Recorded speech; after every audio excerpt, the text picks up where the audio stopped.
Halo semuanya, selamat datang di channel Analisa Tren. Pada video kali ini, saya akan menganalisa saham IMAS. Sebelum memulai, disclaimer kembali. Jika sudah, mari kita mulai. Seperti biasa, saya akan mulai dari time frame monthly. Untuk skala yang ini, saya pakai skala logaritma.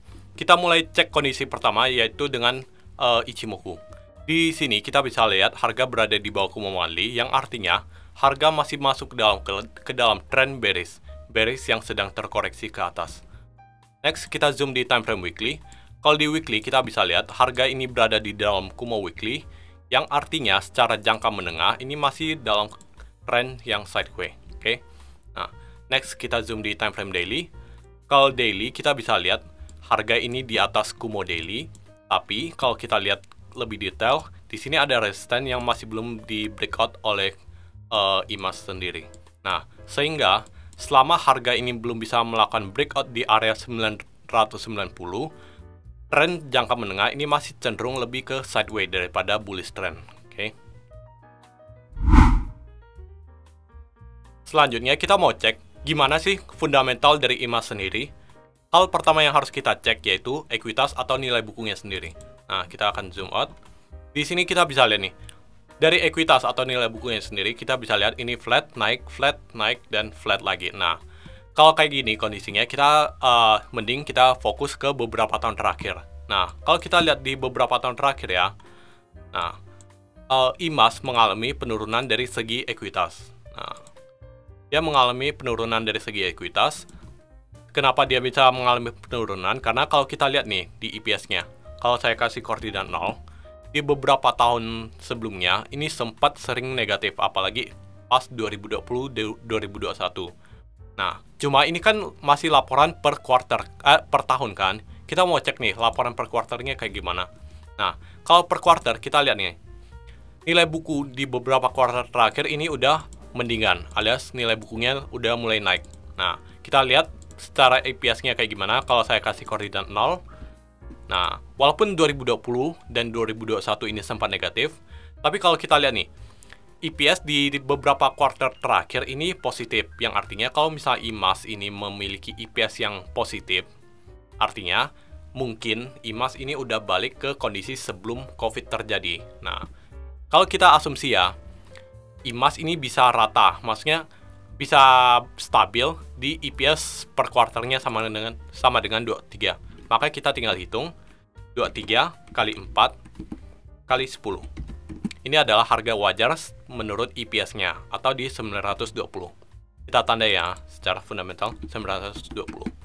Nah, selanjutnya, kita mau cek nih, per rasio keuangannya kayak gimana. Saya langsung pakai template saja. Di sini saya gabungin PBV dengan Bollinger Band. Untuk Bollinger Band-nya, saya setting sumbernya pakai PB ratio. Untuk panjangnya saya pakai 260 candle karena kalau di time frame weekly 260 candle itu setara dengan 5 tahun terakhir. Nah, di sini kita bisa lihat nih. PBV ini di bawah rata-rata 5 tahun terakhir, yang artinya harga ini masih relatif murah. Nah, kita lihat pair-nya ini minus 30. Kenapa bisa minus? Karena seperti yang kita lihat tadi, EPS-nya ini sempat negatif. Jadi, secara pair ini kurang bisa kita lihat untuk pair-nya. Dan ROE-nya juga sama, karena dia sempat negatif, maka dari itu pair dan ROE-nya ini sulit untuk dinilai. Kita akan nilai dari PBV-nya sendiri. Nah, kalau PBV-nya kayak gini, kan berarti kalau misalnya dia mau naikkan, dia ada resisten di middle band dari PBV-nya, atau rata-rata 5 tahun terakhir, oke? Nah, kita tinggal hitung nih. Harga sekarang itu ada di 930, bagi PBV sekarang 0,33. Dikali nilai rata-rata 5 tahun terakhir 0,47. Berarti secara fundamental ya, dia ada resisten kuat di 1324. Kita akan tandai 1324. Oke, nah di sini ada resisten kuat secara fundamental. Untuk melakukan proyeksi untuk saham IMAS sendiri, kita akan melakukan dengan metode Elliott Wave. Nah, untuk Elliott Wave sendiri, kita bisa lihat nih, swing yang paling signifikan itu di mana? Pertama ada di sini, kedua ada di pas COVID. Nah, tapi karena ini lebih signifikan kalau menurut saya pribadi, jadi kita akan fokus ke sini. Nah, pertama, harga ini melakukan penurunan di sini. Ini apakah impulsif? Menurut saya ini mungkin korektif, ya maka dari itu saya akan counting ini sebagai W, ini X, dan ini Y.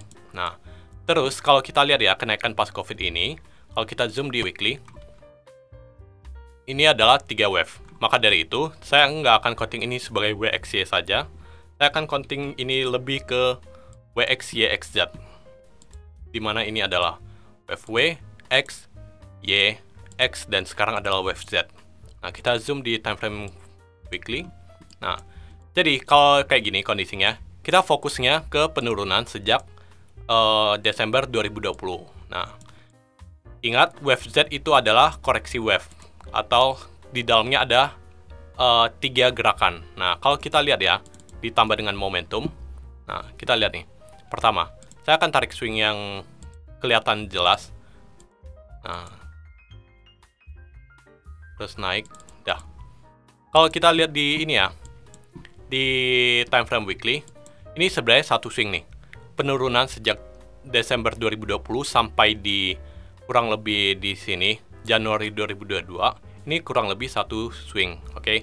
Nah, tapi swingnya kayak gimana? Swingnya kalau kita lihat di time frame weekly, ini saya lebih lihat ini sebagai W, X, Y, X, Z lagi. Nah, tapi untuk skala yang lebih kecil.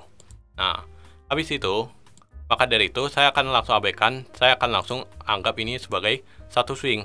Jadi saya akan anggap ini W, dan sekarang ini adalah X, dan nanti ada Y. Nah, baru dia akan menyelesaikan Z ini.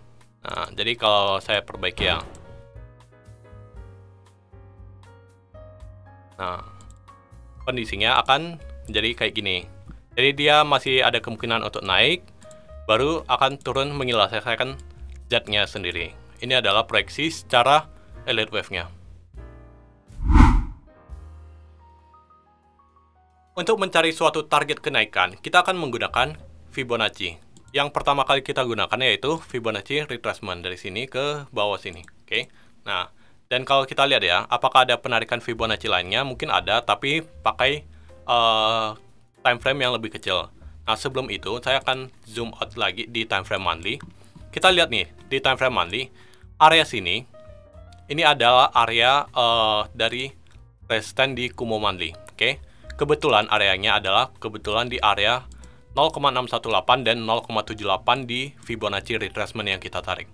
Dan kalau kita lihat ya, resistance secara fundamental juga berada di area sini. Jadi kita bisa simpulkan kalau X ini akan mencapai ke area kurang lebih 1.200 sampai 1.400 rupiah. Nah, ini secara target dari X sendiri. Nah, setelah X terjadi, dia akan melanjutkan penurunan untuk target Z. Nah, untuk Z ini sendiri, targetnya ini akan kita update setelah marketnya terbentuk wave X. Nah, untuk konfirmasinya, wave X itu selesainya kapan? Kita zoom di daily. Nah, nanti ya, ini saya hapus dulu sebentar. Nah, ini saya hapus. Nah, kan kita udah tahu nih, X itu ada di area sini, 1.200 sampai 1.400. Nah, kapan kita tahu X ini akan selesai? Ketika X udah tercapai, kita akan lihat, oh ini ada Kumo daily. Oke. Nah, ketika kalian lihat harga ini menembus ke bawah Kumo daily, artinya kemungkinan besar X sudah selesai dan dia akan melanjutkan untuk wave Y atau Z yang lebih besar. Nah, nanti akan kita update kalau misal harga udah melakukan breakout di Kumo daily. Oke. Nah, untuk analisa ini valid selama harga masih di atas Kumo daily. Oke. Sekarang pertanyaannya, kapan harga ini akan menyentuh area target 1.200 sampai 1.400? Kita akan menggunakan Fibonacci Time Analysis. Nah, untuk materi Fibonacci Time Analysis, kalian bisa cek link ada di bawah deskripsi atau di dalam playlistnya. Saya akan tarik dari swing low ke swing high ke swing low, proyeksikan ke swing low. Nah, maaf, low di sini itu ternyata lebih rendah, jadi saya akan revisi dari sini ke sini. Oke. Nah, proyeksikan ke sini. Nah, terus next saya akan proyeksikan di mana lagi? Swing low ke swing low. Proyeksikan ke swing high untuk mencari swing low berikutnya. Oke. Nah, terus apakah ada lagi? Mungkin saya akan tarik dari sini, swing high ke swing high, proyeksikan ke swing high untuk cari swing high berikutnya. Nah, dan satu lagi, saya mau proyeksikan dari swing high ke swing high, proyeksikan ke swing high untuk cari swing high berikutnya. Tapi ini kayaknya nggak dapat, jadi kita akan abaikan. Oke, dari sini kita udah ada cluster Fibonacci. Ada 3 Fibonacci. Kalau kita lihat ya, sebenarnya ini nggak ada cluster yang cukup bagus. Nah, saya akan zoom out di time frame monthly. Kita lihat ya. Ya, sama aja sih. Sebenarnya nggak ada cluster yang bagus. Jadi, secara time, ini mungkin kisarannya ya kurang lebih di sini sampai di sini. Di September 2023. Nah, ini adalah time secara ini ya, Ichimoku. Tapi secara Fibonacci kita nggak dapat karena tidak ada cluster yang signifikan.